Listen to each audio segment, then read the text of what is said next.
सईद बंधुओं के साथ में एक बड़ी जोरदार चीज थी, ये मुगल बादशाह जीते थे ना, कौन थे ये मुगल, इनको मुगल क्यों बोलते हैं, ये कहां से आए थे, मुगल कहां से आए थे? समरकंद कहां पड़ता है? समरकंद उज्बेकिस्तान कहां पे है? तो ये मुगल सारे के सारे कहां से आए थे? उज्बेकिस्तान। ये भारत के नहीं थे। ये सैयद बंधु भारतीय मुसलमान, भाई मुसलमान भारत में तो थे ही नहीं, भारत में जो भी मुसलमान है ये कन्वर्ट है। यहाँ हिंदू थे, यहाँ जैन थे, या बौद्ध थे, जिन्होंने इस्लाम स्वीकार कर लिया वो मुसलमान हो गए। सैयद बंधु भारतीय मुसलमान है। ये बाहर से जो मुस्लिम आए थे, जो यहाँ पे रूल कर रहे थे, वो फिर भारतीय मुसलमानों को यूं अपने बराबर नहीं समझते। उन्हें लगता है ओरिजिनल मुसलमान तो हम है, तुम तो कल बने थे। पर सैयद बंधु हमारे वो है जिन्होंने बाहर वालों को जब जी में आया तब उठाया, जब जी में आया तब पटका। तो सेंट्रल एशिया वाला इलाका ना, इसको बोलते हैं तुरान। सेंट्रल एशिया वाला जो इलाका, यहाँ जो जनजाति थी वो कौन सी थी, इस इलाके को क्या बोलते हैं? तुरान। इसलिए यहाँ के लोग क्या कहलाए? तुरान। अच्छा, ये मुगल उज्बेकिस्तान से आए, तो इनके साथ में आसपास के कई लोग और आए, तो मुगलों का यहाँ पे राज आ गया था। ये वो टाइम था जी जिसके भुजाओं में जोर है वो कहीं जाके नौकरी कर लेगा। आज अपने क्या कहते हैं, जिसको ज्ञान हो जाएगा, जो पढ़ लिख लेगा, वो कहीं भी जाके कुछ ना कुछ तो कमा के खा ही लेगा। उस समय था जिसके तलवार में जोर है।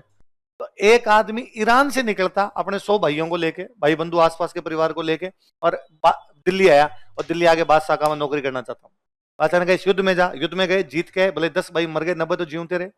10 अड़ोसी पड़ोसी जो भी लेके आया तो उसकी सेना के मर गए। अब वो बड़ा सेनापति। तो जिसके तलवार में जोर आता हो कहीं भी आगे नौकरी कर लेते। तो भारत में जब मुगल आ गए थे तो अलग अलग अरब से लोग आ गए, तुर्क आ गए, कुछ कुछ ईरान के लोग आ गए, कुछ अफगानिस्तान के लोग आ गए, अलग अलग लोग यहाँ पर आ गए थे।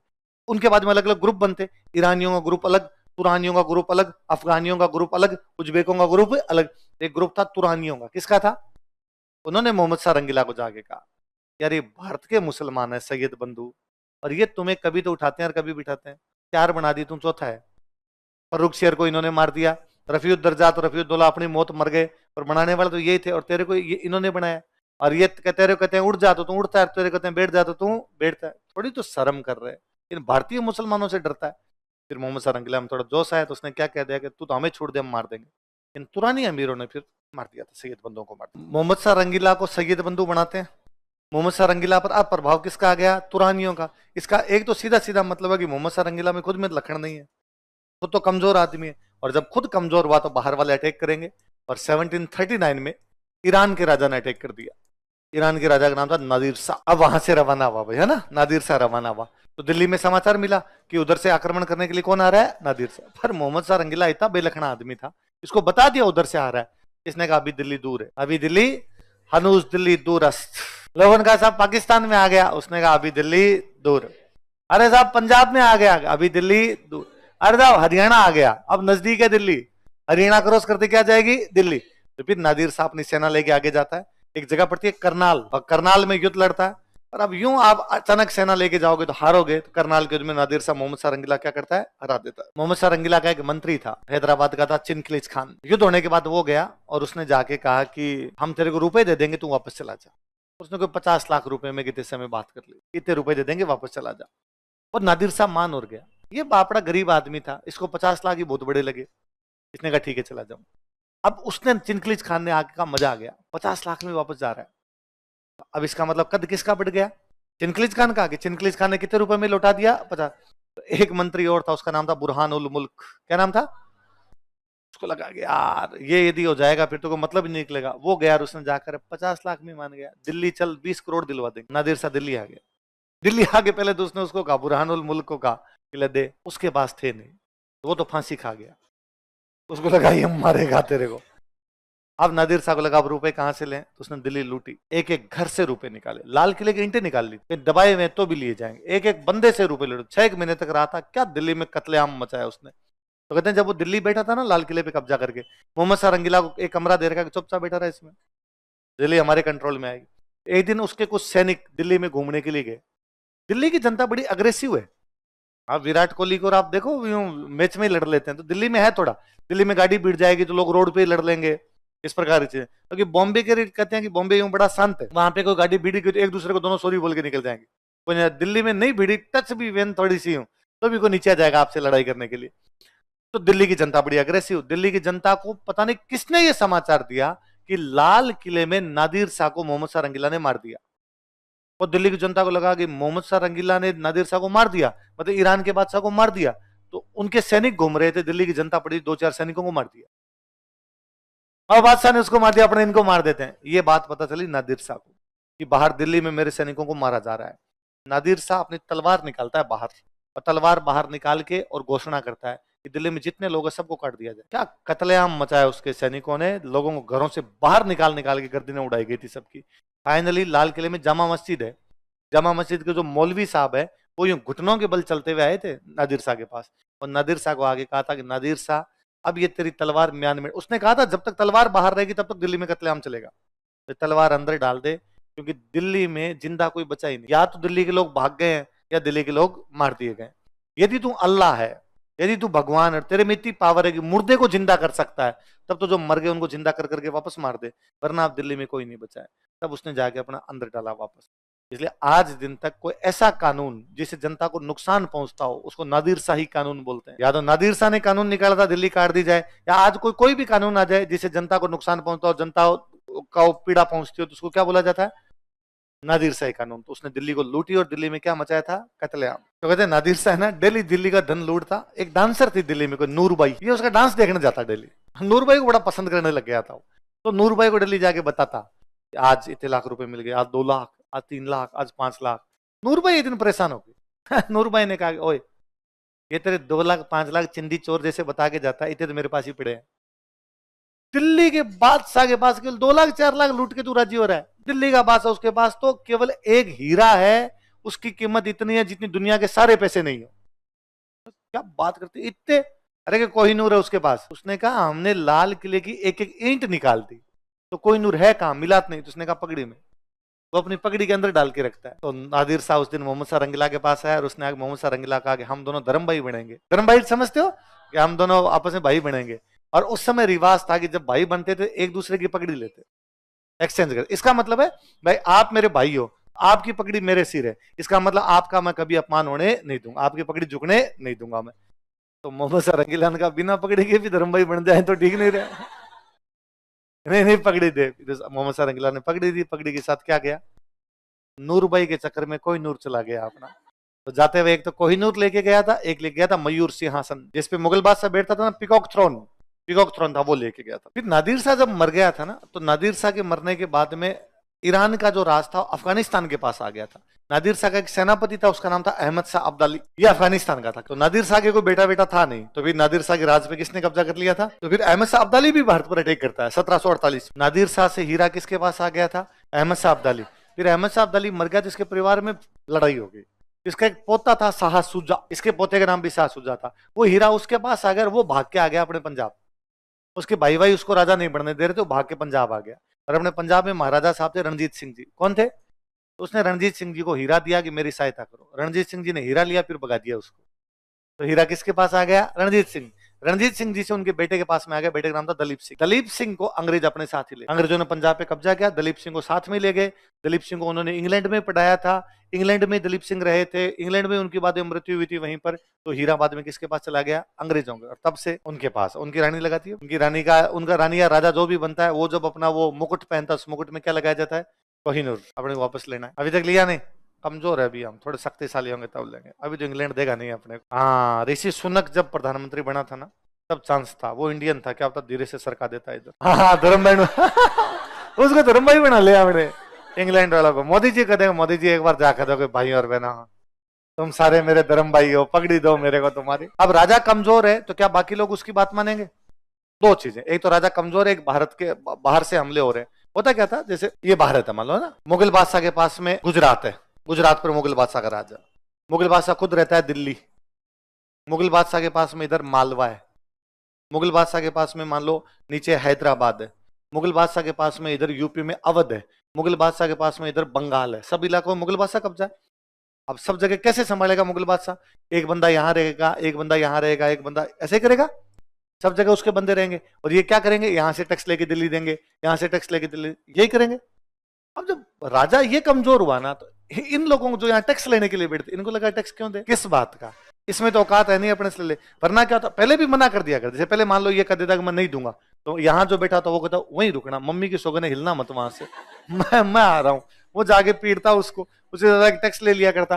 लेकिन अब इनको पता था कि इसमें इतनी औकात नहीं है आ सके, ये सब अलग हो। कब से कब है बताओ अहमद साहब? ये और बेलखना सा आदमी। एक तो डांसर थी, वो उदम मचाती थी, उसका नाम था उदम भाई। क्या नाम था? एक हिजड़ा था जावेद खान, वो जैसे कहता वैसा ये कर लिया करता। थोड़े टाइम में एक बंदा बड़ा पॉपुलर हुआ था, सफदरजंग। सफदरजंग अवध का नवाब था। इसको लगा कि यार दिल्ली यूं तो हिल जाएगी, दिल्ली कंट्रोल करना जरूरी है, तो ये इसका वजीर बन गया। तो सफदरजंग जब तक रहा था थोड़ी कंट्रोल में स्थितियां फिर भी रही। दिल्ली का जो सबसे अच्छा गवर्नमेंट, दिल्ली का जो पुराना गवर्नमेंट हॉस्पिटल है ना, उसका नाम ही सफदरजंग हॉस्पिटल है। दिल्ली में सफदरजंग का मकबरा बड़ा फेमस है, सफदरजंग रोड है दिल्ली के अंदर, वो सारी इसी सफदरजंग के नाम पर है। तो बड़ा पॉपुलर आदमी हुआ था। फिर ये हट गया, ये हट गया, फिर दूसरे ज्यादा हो गए। फिर एक बंदा था, उसका नाम था इमादुल मुल्क। उसने एक दिन इसको पकड़ के अंधा कर दिया, फिर मार दिया अहमद शाह को। अगला कौन है फिर? आलमगीर सेकंड। इमादुल मुल्क ने बनाया, फिर इमादुल मुल्क ने मार दिया। तो आप देख लो बादशाहों की औकात देख लो। मंत्री सारे के सारे पावरफुल हो रखे हैं, जिसकी पावर में आता है वो अपने आदमी को बनाता है और उसको बिठाता है। अगला लिखो शाह आलम सेकंड। इसके साथ और बुरा हुआ, ये कभी दिल्ली गया ही नहीं। इसको घर वालों ने दिल्ली, वहां जो बाकी लोग थे उन्होंने दिल्ली घुसना ही नहीं दिया। तो ये बेचारा इधर उधर भटक रहा था। जब ये इधर उधर भटक रहा था तब बंगाल में एक नवाब था, उसका नाम था मीर कासिम। क्या नाम था? हम आगे पढ़ेंगे मीर कासिम को। मीर कासिम की अंग्रेजों के साथ नहीं बनती, तो मीर कासिम बंगाल से भाग गया। तो मीर कासिम को लगा बदला लेना अंग्रेजों से, तो मीर कासिम इसके पास आया। किसके?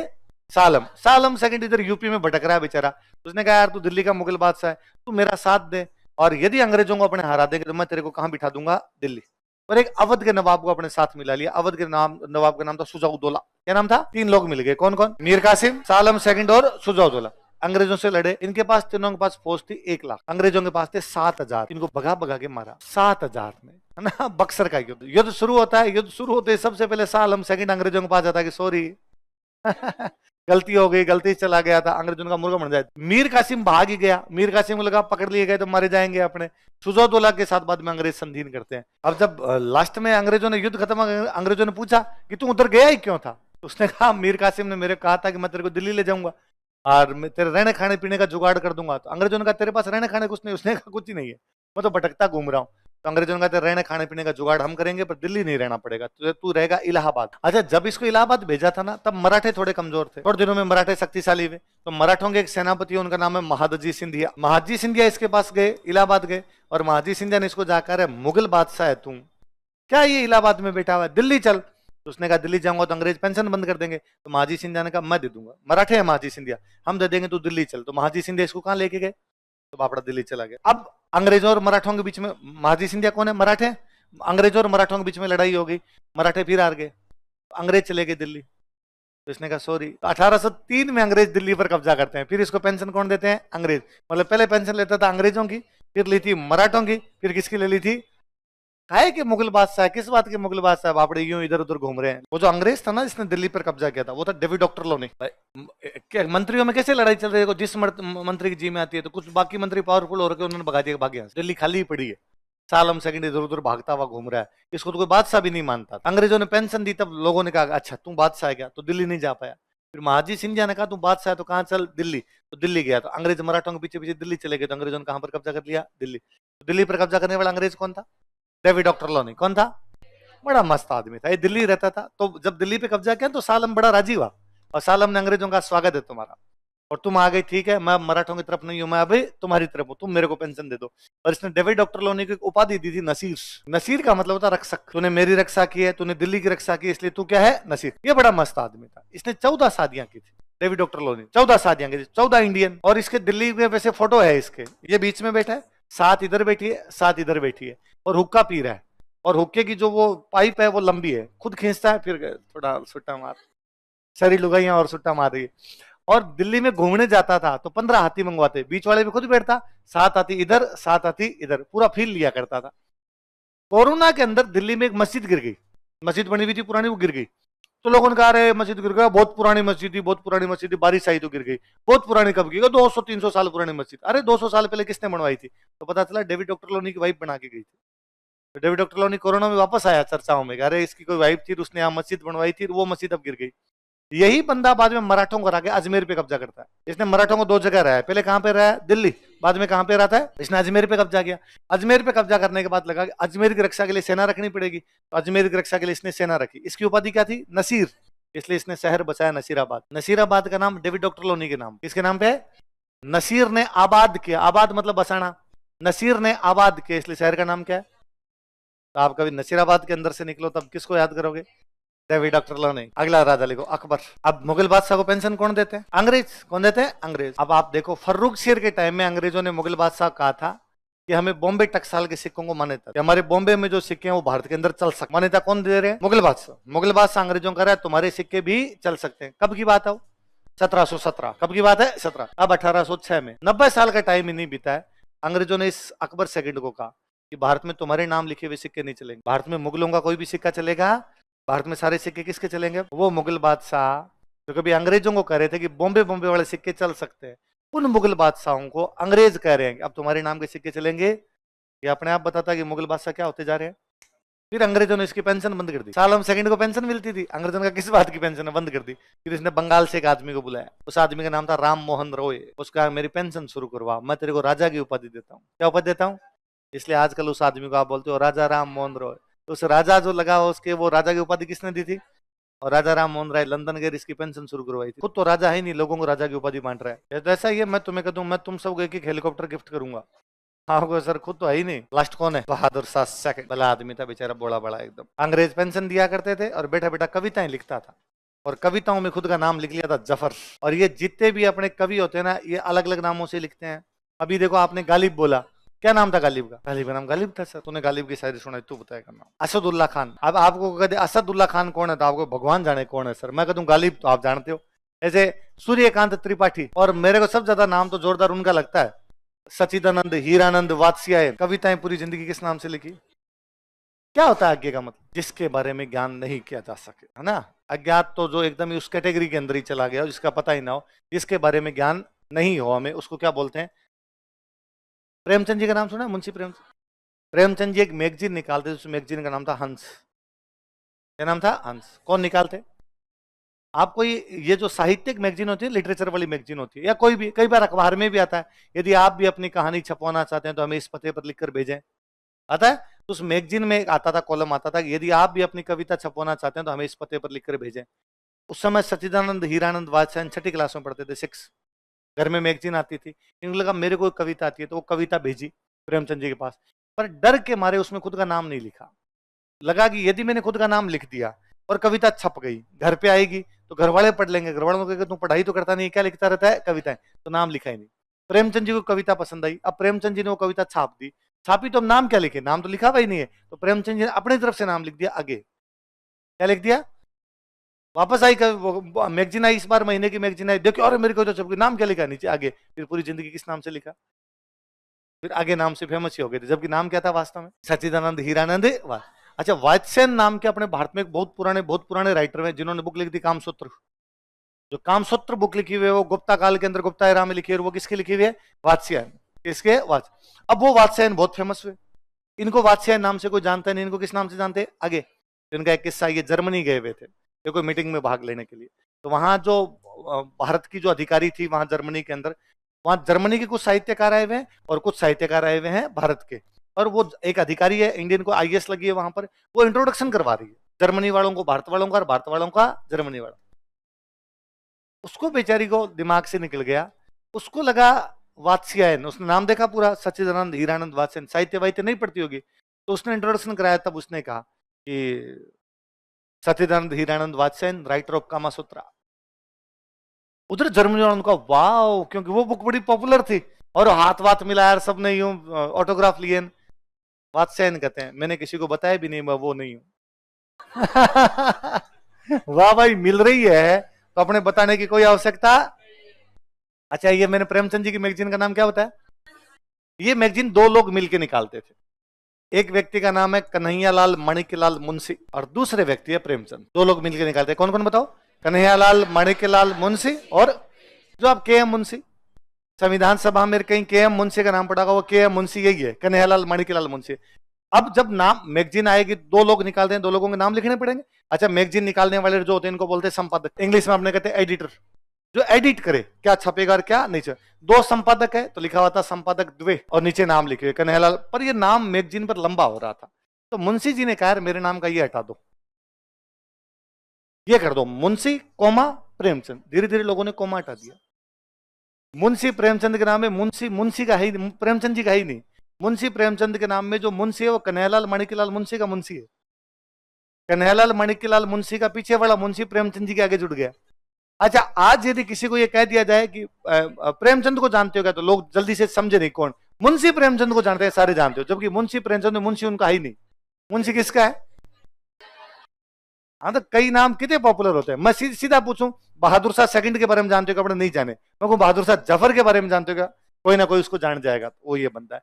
57 की क्रांति में हमारे नेता कौन थे? मेरठ में अपने क्रांति हुई थी, तो मेरठ वाले जो फौजी थे, फौजियों ने क्रांति की, मेरठ वाले फौजी दिल्ली चले गए और उन्होंने जाके बहादुर शाह को जबरदस्ती कहा कि बन नेता बन। तो बहादुर शाह ने कहा एक बार लुगाई टावरों से पूछ लूं। तो बहादुर शाह की जो बेगम थी उनका नाम था जिन्नत महल, और बहादुर शाह ने जाके जिन्नत महल को कहा कि जिन्नत महल, ऐसे ऐसे मेरे पास एक मौका है, तू बता क्या करना चाहिए, क्या मुझे लीड करना चाहिए या लीड नहीं करना चाहिए। और जिन्नत महल को लगा कि क्रांति का मतलब अंग्रेजों का राज खत्म, अंग्रेजों का राज खत्म मतलब वापस किसका राज आएगा? मुगल बादशाह का। और मुगल बादशाह का राज आएगा तो ये खुद तो बूढ़ा आदमी है, राज करूंगी मैं।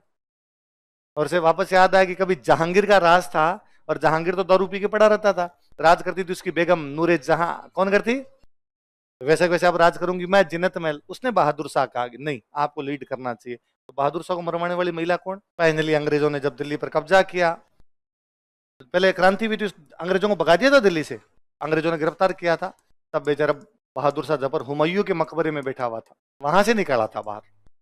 और वहां से बाहर निकाल के 2 बेटों को सामने गोली मारी था, रंगून भेज दिया था। वहां बेटा बेटा बहादुर शाह गीत गाता, मेरे पिया गए रंगून। यह है अंतिम मुगल बादशाह था, ही वॉज लास्ट मुगल। इसके बाद कोई मुगल बादशाह नहीं बने फिर।